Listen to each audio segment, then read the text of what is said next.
Hi, Pascal. Hey, what up? How you doing? We just missed that on recording, but it was Pascal made the best German entrance into the hello. Lovely to be here. Guten Tag. Yeah. Oh, Steve. I know some German, very Yeah. little. Luckily, your English is good. I like to think so, but my German roots come through most of the times. Well, based on the first message I just got from you, Pascal. Hallo, Yusuf. Ich möchte Sie als Kontakt aufnehmen. Good accent.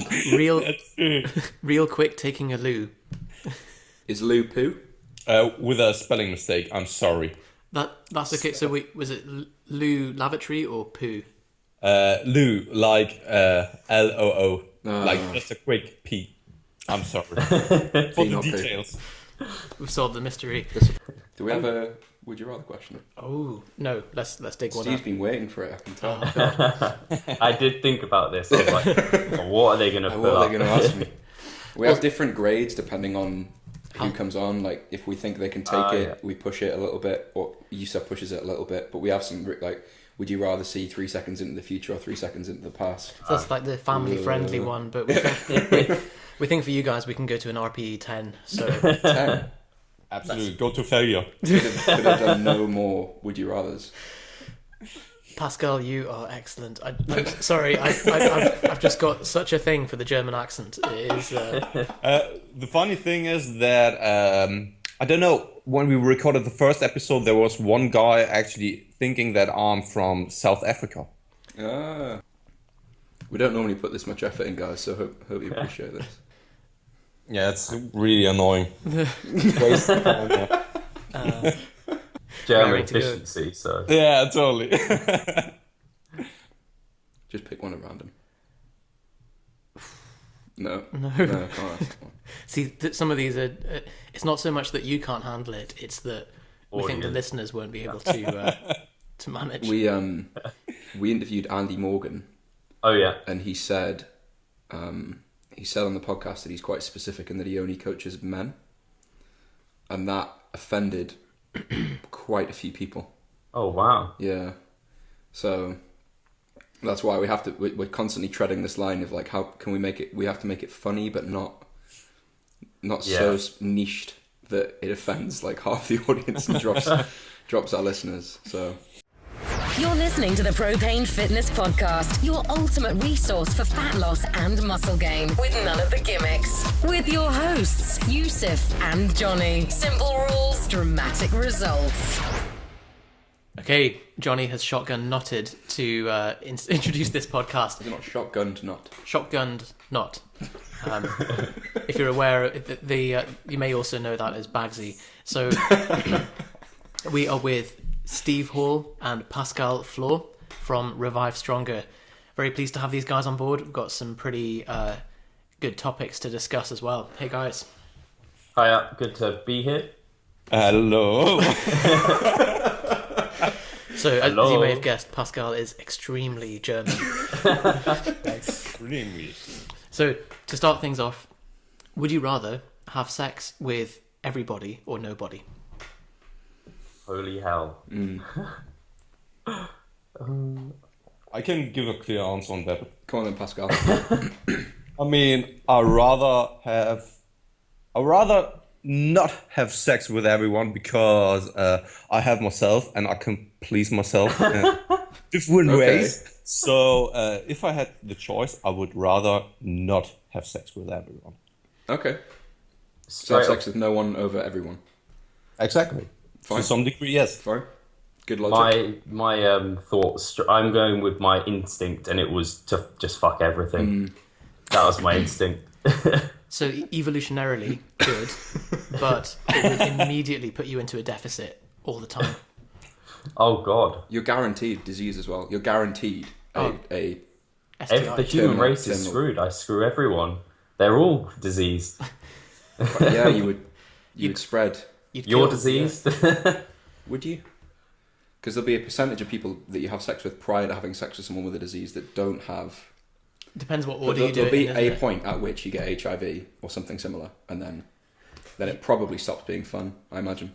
So I think what you need to do is line up the people that have got the diseases in increasing order of severity towards the end. Everyone in the world? Everyone, yeah, Right. and then just work through it like that. Could I not wear a condom? That's true. Simple. I don't know. Simple rules for simple solutions. Yeah, there are I some could pick open. and choose. There are left some open questions with this question in general. I mean, Okay. do you need to have to enjoy the whole process? Yeah, or can you choose to actually have sex with the people who are ugly towards the end, or could you put them on the beginning so that you have the worst thing at the beginning and the best at the end? So it's an exercise in gratification and delayed gratification or immediate Yeah. gratification. So probably oh god, that's a great point. You need databases, spreadsheets. Like you'd have to write a macro. You couldn't do it. You wouldn't be able to do it manually, would you? Yeah. Like, there's too much data to sift through. But wearing a condom does certainly make it simpler.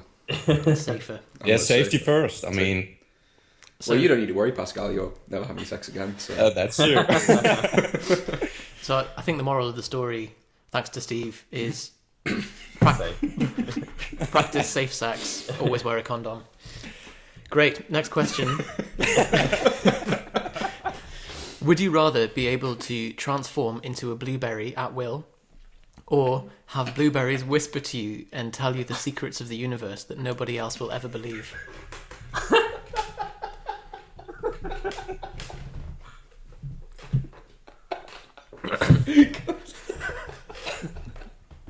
Can I see that again? I'm going to transform into a blueberry. Really? Yeah. So dangerous. Why? I don't really know. I Panic feel answer. like if I had the whispering, I'd go insane, and I think I would be maybe taken into asylum or something crazy. It depends. And I'd what prefer the to be a secrets are. blueberry. I would absolutely go for the second option. But, Yeah, but me yeah. too. But yeah, I think the problem is, as you said, Steve, you could get institutionalized pretty It quickly. depends what the secrets are. Secrets might be really mundane, and things that you just like, oh yeah, fine, I expected that. Or it might be completely like life altering, and then you have to try and explain to somebody that blueberries have explained to you the meaning of life and stuff, which would probably be quite stressful. But I still think being a blueberry would be more stressful. Definitely. So, Like, yeah. what do blueberries do? They get eaten. Like they get put in people in bodybuilders' porridge. they- and But they are a superfood, so antioxidants. True. They blueberry, don't they? They blueberry all day and all night. So short half-life as well, or shelf life. yeah, you go wrinkly. So Steve, safe sex, blueberry. Pascal No wants the sex. secrets of the universe, but no Yeah. sex. Why are we actually a team, Steve? Because attract. opposites attract. Ah, yeah, that's true. You're German, I'm British. 100% German. Cool. That was good. So, guys, can you tell us a little bit about yourself and about your story? I know, Pascal, it's a big day for you today, so we'd certainly want to hear a bit about that. Oh yeah. Should I just start? Go for it. Okay. As you already mentioned, today is a really big day for me because I quit my job, my old job, not the job as a online personal trainer.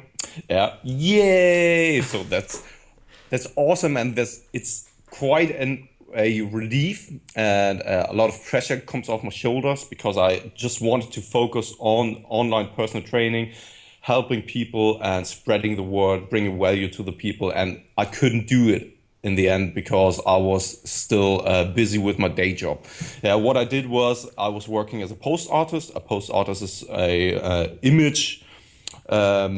I was working on images for commercials and stuff like that. So I was only in front of a computer, not interacting with people, and sitting in a dark place, a dark room the whole day. Yeah, and it was just something which was against the things I wanted to do, and I see myself as a person or people guy.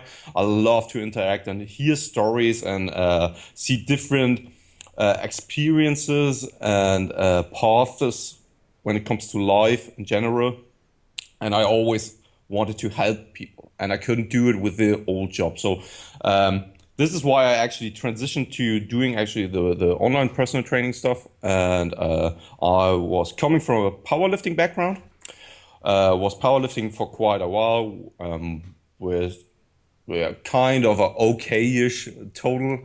I wasn't one of the elite here in Germany, and powerlifting isn't that popular or successful here in Germany in general. And for me, I was like struggling with a hip injury for quite a while, which is called femoral acetabular impingement, also known as FAI, which is just as a short info, a bone deformity which caused some cartilage damage and a labrum tear.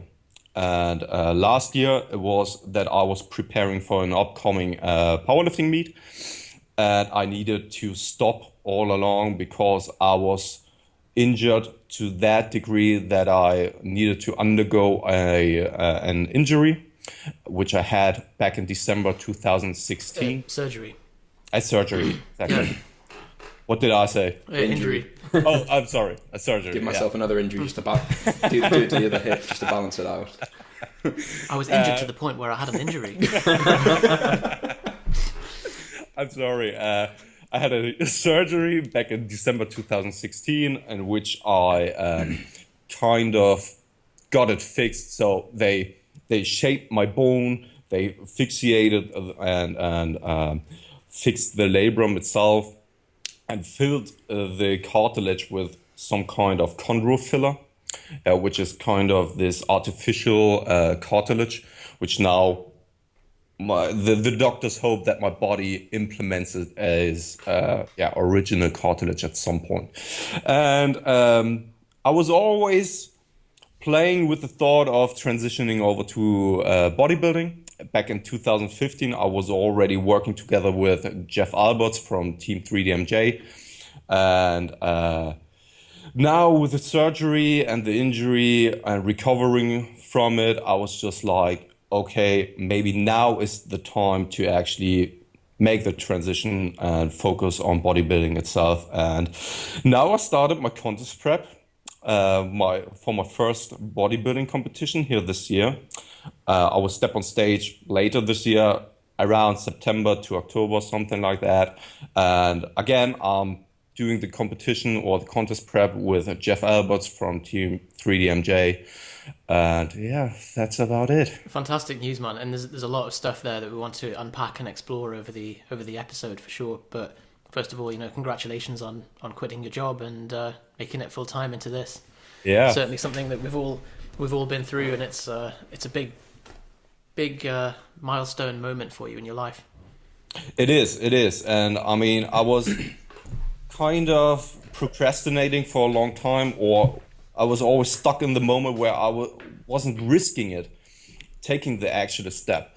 I was only, as so many people are nowadays, I have the feeling that so many people are stuck in the situation where they're simply just learning the whole time, but not taking action when it comes to actually applying the knowledge and go out and do what they actually want to do. They are always complaining about, oh, this sucks, that sucks, but they don't want to actually change something. And this is something I was always struggling with, because I am the person who told to different clients in the past that if they don't want to do it or do anything at all when it comes to training, nutrition, or in life general, then they need to simply do a change, and they aren't forced to actually do those kind of things unless there are some special circumstance which doesn't allow them to change. But I was always trying to be that mentor for them, but not applying it for myself. And now simply came the time where I needed to do or take action, and I wanted to actually do what I'm preaching. And it is a big step for myself. And I already told to Steve when I joined ReviveStronger, the team, that for me, my whole life changed here in the beginning of this year. The future is pretty exciting, I must say. That's awesome, man. I mean, we both have been through similar experiences. So I quit my job roughly a year ago. Yusuf was a bit longer than that, but he's also doing a medical degree. Just for fun. YOLO. Yeah. Why not? Not working 9 to 5 anymore. Got all this time. Why not? Why not fit a medical degree in? But yeah, I remember it feeling very a mix of exciting and scary at the same time. There's all these unknowns of like, am I really going to make money on the internet? Like, can you even do that? Is that? I had lots of friends and family going like, what are you going to do now? Like, I'm going to go be a personal trainer on the internet. I'm like, okay. What, you tell people what to eat? I could do that. I could do that. Yeah. Give me an email account. That's easy. But no, it's awesome, man. Yeah, and there's so much truth to it that so many people are just not taking the action, which is actually needed to do the transition. And it's risky and scary at the same time.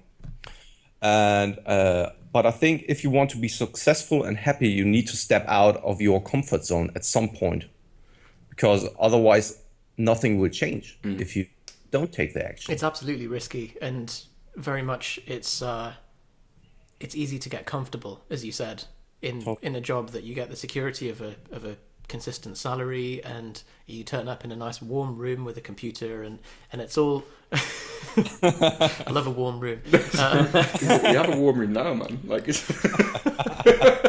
just dived into propane and I'm just cold all the time.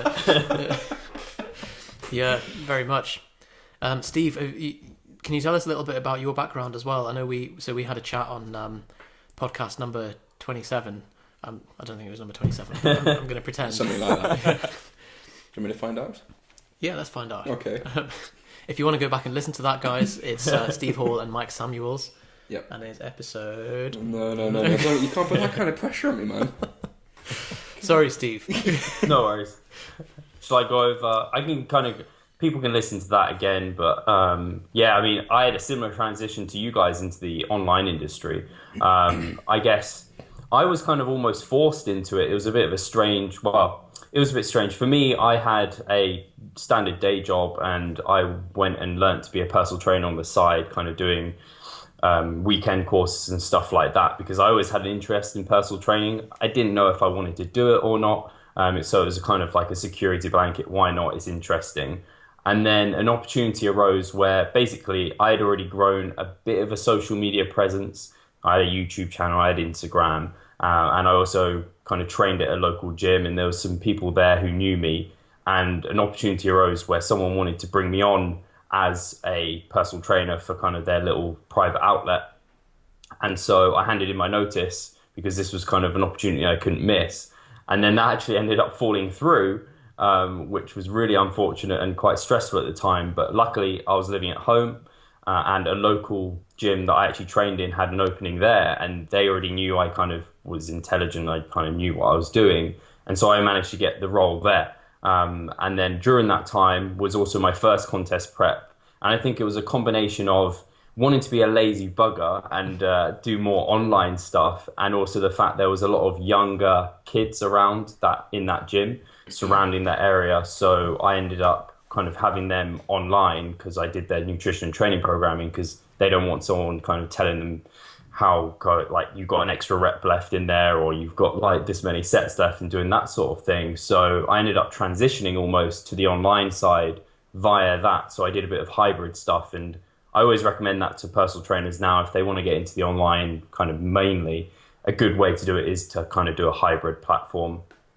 And then from there, so I had the opportunity to kind of move into London with my girlfriend, who I currently live with now, Charlotte. And it was a big risk to take that plunge and just move out. And my parents were saying, they're like, don't do this, you haven't got a stable income, blah, blah, blah. They didn't really understand the job either. And I think there is an element of, if you do this, you do need to kind of just work your ass off, and you need to be good at what you're doing, and you need to provide people results. Otherwise you will fall flat on your face. But if you're confident you can do that, then do it. But if you're not, then don't, because it is a risk. I think so you need to be able to do that. this one of the double-edged swords, isn't it, of online, in that, for, you know, immediately you can serve so many more people, but at the same time there's so many other people doing the same thing, and as we've written about, anyone can set up and call themselves a coach, and so instantly the supply just is a flood, and so you do have to differentiate yourself with good results. 26. Yes. Oh, 26. nice. You said 28, didn't you? 27. Yeah, close enough. So it's not called Interview with Steve Hall on our podcast, so that's why I was like, oh my god, I thought, have we deleted it? That's embarrassing if we have. But yeah, no, it's there. Episode 26, Diet Adherence. Over a year ago. Yeah, I can't February believe. last year. Crazy. Crazy times. The coaching thing, I think it's probably, I don't know what the ratio would be, but if you're a local PT, you obviously deal with a market that is fixed by radius or by immediate location. And as soon as you're online, as Yusuf says, that barrier doesn't exist anymore, but there's different barriers. And I think getting somebody results over a computer screen is harder to do. Requires more systems and infrastructure, and you need to understand a whole host of other stuff like, you know, marketing, email automations, and all the stuff that I imagine you guys have got into as well.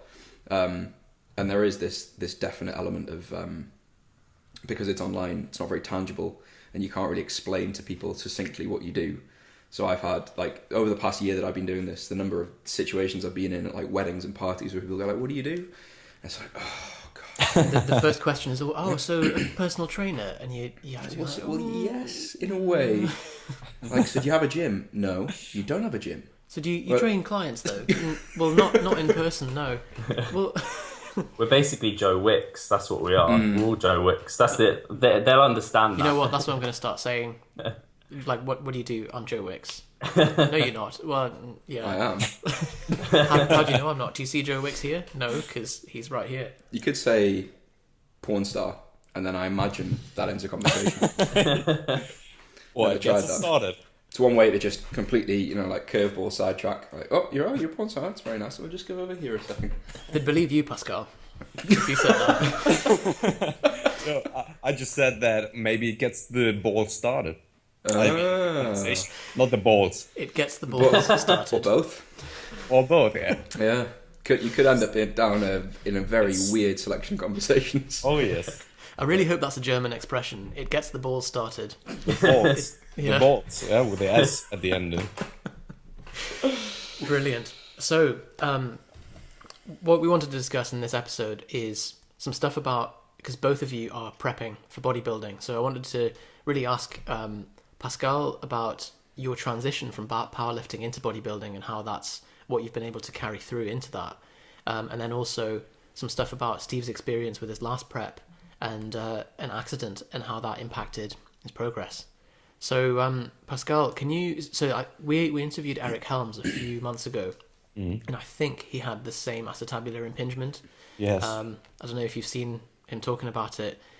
So yeah, I think that's also caused him some issues with squatting, and he's had to just not squat throughout a prep, and then only in the final sort of 2 or 3 weeks before a powerlifting meet, he squats in his competition style, which is obviously a big hindrance to powerlifting, not being able to do one of the competition. We should maybe lifts. explain what the injury is. I know that Pascal did, but am I right in thinking it's when the end of your hip turns like a hammer? Shaped like a hammer instead of a ball, and starts to eat away at the labrum inside your hip, essentially. Immensely painful. Very well explained, yes. Yeah. It really is, and I mean... So it just kind of seeps in. Absolutely. The medicine. No, but it is. And I mean, for me personally, it was always like when I squatted high volume style, and I worked together with Mike Teixeira from Reactive Training Systems for quite a while. And he's pretty much known for programming in a high volume style. And I was squatting around 3 times a week. So once in a week with a competition stance, and then 2 times a week with variance. But the problem was always I was getting into that deep hip flexion where it always caused the pain, and my the hip socket and the femur always touch each other. So at the end of the workout or during the workout, I never had or experienced any problems or pain. But at the end of the workout or the leading or the upcoming weeks and stuff like that, I was always experiencing this pinching sensation, and which then forced me to stop all along with squatting or deep hip flexion in general, which wasn't really beneficial for the whole contest prep or competition preparation itself. And it got so far in 2016 that I needed to stop my competition prep, the meet prep, yeah, let's call it that, because the pain just got so severe that I wasn't able to squat. And the problem with it was just that I couldn't progress the way I wanted to with the volume I've done. And this was just the reason for me, or just a sign for me, that maybe it's now the time for undergo the surgery itself, because at some point you just need to do it, because it's a bone deformity and it doesn't go away by doing nothing. And this, I think Eric Helms talked about it as well, that at some point he will undergo a surgery somewhere in the future, but as long as it's not super necessary, there's no real need for it, because it is invasive. I wasn't able to walk for 6 weeks. I needed to walk on crutches, which was a bummer. However, I just focused on upper body work, so really bro style DiscoPumper, you know. DiscoPumper. You don't see the legs in the disco, you know. I want to be a DiscoPumper. That's going to have to be the title of the podcast. DiscoPumper. And just really focused on my upper body then, and did a high volume there, because my body was able to recover, or had a much higher capacity of recovering from doing way more upper body work then, because let's face it, I mean, the squat, the deadlift, those heavy compound movements tax your body and CNS pretty much, and when you can't do them, or you're not able to train your lower body, I mean, you can get away with pretty high volume when it comes to your upper body. And for I'm me, still it laughing was... at DiscoPumper. Sorry, I'm not laughing at you. Please continue. And I'm living here in Berlin, yeah, and there are quite a lot of people who are like that. Never train legs, only the upper body, because in the disco you don't see the legs. So who cares? Unless you're wearing shorts, which you shouldn't be in a disco. In a disco. Yeah, to be honest, Pascal, I think the foresight that you've had to say, right, I'm going to switch focus and not try and ram my head against a wall is quite impressive, because I think it's often at odds with this beast mode mindset of, especially with powerlifters, that we're just going to try and train through injury, and really powerlifting something that, as much as we hate to admit it, it has a shorter shelf life in our lives than our health. And if we're, someone said powerlifting is the sport that is only to impress other fat men in a gym while you're lifting, whereas bodybuilding is the kind of thing that you carry it around with you all the time. And I think for the sake of that, to just sacrifice your health and to make things worse when you've had a clear signal from your body that actually you need to change focus with your training is really good, rather than making things worse. I think even just the concept of competing, the evidence that's been shown that even this slight psychological hint of that hurts a little bit, by definition you wouldn't be able to open the taps, as it were, as much as you need to be able to progress competition to competition and in training. And if you've got that niggling thing in the back of your head of like, my hip's gonna hurt, or this rep's gonna hurt, I just think you're likely to compensate in a different way, shift, cause another injury. Absolutely, yeah. So you've definitely made a very smart decision. Yeah, but I have to say, I've been carrying it with me for quite a while. I was experiencing this kind of pain for over a year, and it got diagnosed back in 2014 already. And I always pushed the thought and the actual surgery on the back end to some degree, and pushed it just in front of me. And I simply didn't want to take time off of the gym, because I knew, okay, when I undergo the surgery, I will be out of the gym for quite a while, and I will not be able to do any powerlifting.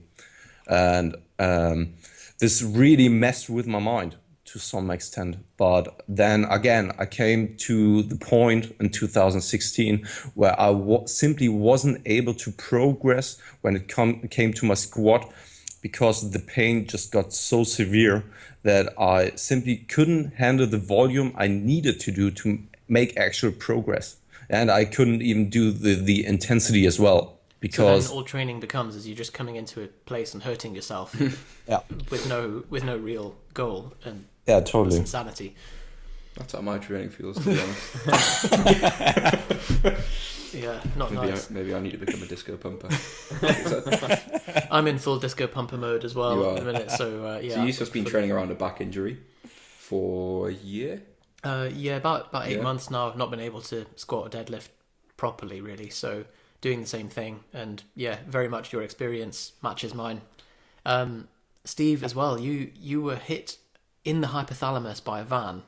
Is that right? The van just came up and just hit you right in the hypothalamus. Precision. A little white van just drove in. No, we shouldn't joke about it. It was terrible, Yusuf. So yeah, I guess it was a long time ago now, though. So it was my second year of uni, so I was not even 21 at this point, so that's over kind of 6 years ago. So absolutely ages ago. But yeah, I was into kind of just general health fitness. I went to the gym, I ran, and I was just on like I used to do this 10-kilometer run at uni. And I was on for like an all-time PB, and I had like my Garmin watch on, and I could see it was telling me that I was like ahead of myself. I came to some traffic lights that were flashing amber, and I just went for it without looking. And then, yeah, that's where the little white van drove into my hypothalamus.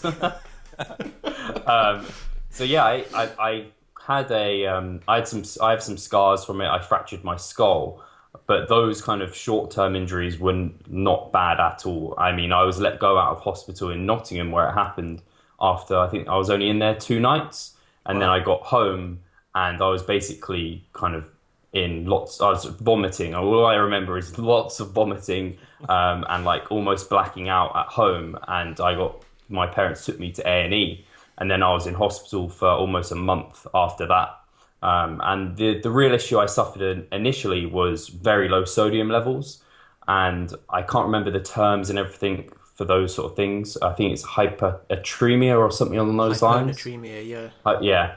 So I essentially wouldn't be, yeah.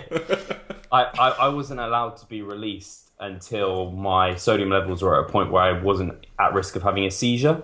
Yeah, I was basically kind of, I relate this a lot to the deep, dark times in contest prep, because that's how that's how you feel. I felt like I had I brain fog all the time. I can't really remember days, they just passed. I didn't really have an appetite, I didn't really eat anything. So it took me a long time to recover from that. And once I was able to leave hospital, I was kind of having blood tests every week. I was on diuretics, trying to get my sodium levels kind of at a healthy level. I was also on a water restriction. And what I can remember is I used to fill up, this was my water restriction, was the innocent smoothies that I think they're like 250 mils or something, the small ones. That was my water for the day. Wow. Because if I had more than that, I was at risk of kind of going into those too low sodium levels. So it was crazy. Just permanently making weight for a meet yeah. all the time. The time when you least want to as well. The crazy thing is with that as well is the only thing I could really allow. I mean, I still love health and fitness. I wanted to I was very skinny after coming out of hospital. I'd lost a lot of weight. I think I lost 2 stone during hospital. And because I wasn't moving, a lot of kind of any little muscle mass I had basically had vanished as well. So the gym was somewhere I kind of felt a bit safe and something I could do because it's under your own time, you're under your own control. I didn't want to go running on the road again. And so I actually that's when I was on this water restriction, but also on 4,000 calories of clean calories, trying to bulk up at the same time. So my body was in a bit of a weird place, like lots of food, not much liquid. And I think mentally I was in a funny place as well, where I just wasn't really sure what I was doing. It was very stressful. And it was only until after my sodium levels eventually balanced themselves out where I was okay. And I really take for granted now, like drinking liters upon liters of water. It baffles me to think back that I could only have 250 mils and how kind of incredible the human body is. But yeah, and then after I bulked up, and I was kind of like, as Alan Arabin calls, like a folk. So I was kind of in that fat bulked mode. I was kind of recovered from my sodium levels, but I had developed like what they called moobs. Basically, I like man boobs completely. I had lumps under my nipples, and it was actually, I was worried it was cancer, but it was gynecomastia. So I went to the hospital. I got like, they actually did like the gel on the nipple, and like they have pregnant women get, I forget what that's called. But yeah, luckily it wasn't cancer, but it was gynecomastia. And so I had my testosterone levels checked, and my testosterone levels were basically like right at the lowest, like very, very low, to a point at which I needed to take testosterone replacement therapy. And so I was prescribed a testosterone gel to rub onto my nipples. Rub onto your nipples? Yeah, to get rid of the gyno. Right. Right. And not only did it get rid of the gyno, but it brought my levels back up to normal. I didn't even, because the low sodium and all of that took kind of precedence, I didn't realize I was in such a bad way, like testosterone wise. I was pretty damn depressed. I wasn't very happy with my life at this point. I didn't have like any facial hair particularly. I didn't have like much body hair. That came back. I can grow a beard now, which is like amazing to me, because at that time I just thought nothing was going to happen. And then after, I think it was only about a month or so of treatment, I wanted to come off it because I was still much into this bodybuilding and I wanted to compete naturally. And that was kind of a big thing for me. So they allowed me to trial coming off it. And thankfully, I sustained low to normal testosterone levels. So that was kind of the backstory of like my whole accident, where that all happened. Wow. And yeah, it was kind of, I don't talk about it that much, but when I do go back to it and revisit it, it's kind of like, wow, that all happened. It's kind of crazy. Quite a journey. So we make light of it, but actually it's really catastrophic after effects by the sound of it as well. If you were, Do you feel terrible now? I feel awful. Well, no, but but you've got a great attitude towards it, and I think if you had the hyponatremia and vomiting, brain fog, gyno, like a huge amount of things, like things that you wouldn't expect, I guess, to come after a head injury. So, let me ask you: did the brain fog lift when you started on the TRT? Because I've heard people report that there's a relationship.